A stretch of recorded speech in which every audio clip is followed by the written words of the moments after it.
And on this Thursday, July 24th, 2025 edition of Newsmakers, President Trump's special envoy says the U.S. is cutting short Gaza ceasefire talks and is heading home from the region.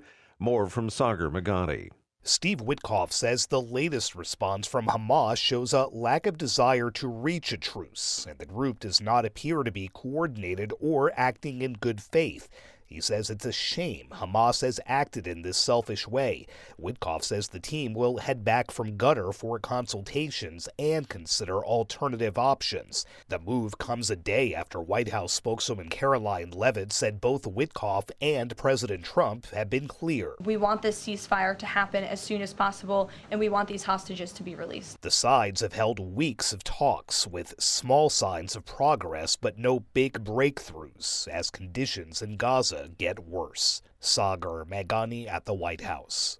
The U.S. Court of Appeals for the Ninth Circuit ruled today that an Oregon mother is free to begin the process of adopting siblings from foster care without violating her religious beliefs about human sexuality, while her lawsuit against state officials continues. Alliance Defending Freedom attorneys representing Jessica Bates filed a lawsuit in April 2023 challenging an Oregon Department of Human Services rule that categorically excluded her from adopting any child, no matter their age or beliefs, because she would not lie to children and tell them that girls can be boys and vice versa.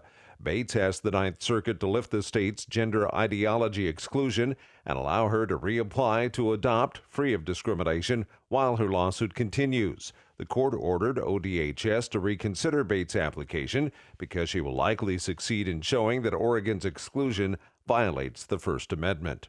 The U.S. reproduction rate reached a new low last year. Mike Hempen reports. New federal data shows the fertility rate in the U.S. dropped to 1.6 kids per woman in 2024, an all-time low. The rate to ensure each generation has enough children to replace itself is about 2.1 kids per woman. The director of the Carolina Population Center at the University of North Carolina, Karen Guzzo, says people are concerned about their ability to have the money and other resources needed to raise children. They're worried about their jobs. They're worried about the cost of living. They're worried about housing.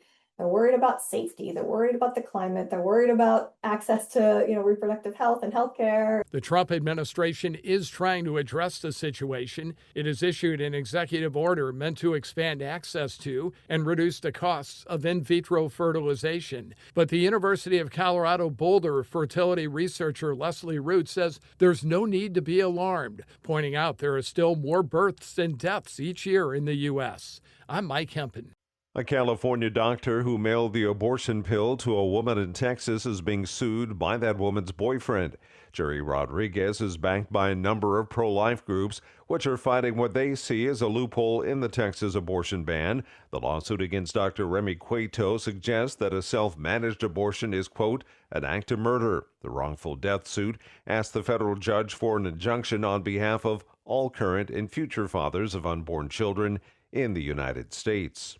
Missouri Attorney General Andrew Bailey is suing Planned Parenthood's national organization for allegedly misleading women about the safety of the abortion pill mifepristone. The lawsuit, filed Wednesday, seeks more than $1.8 million in penalties and up to $1,000 in restitution for every Missouri woman given the pill over the past 5 years. Bailey also wants reimbursement for taxpayer-funded emergency care and a ban on certain ads. Though the pill hasn't been available in Missouri since 2018, the suit targets out-of-state abortions involving Missouri residents. And that's Newsmakers for this Thursday, July 24th, 2025 edition. I'm Keith Black.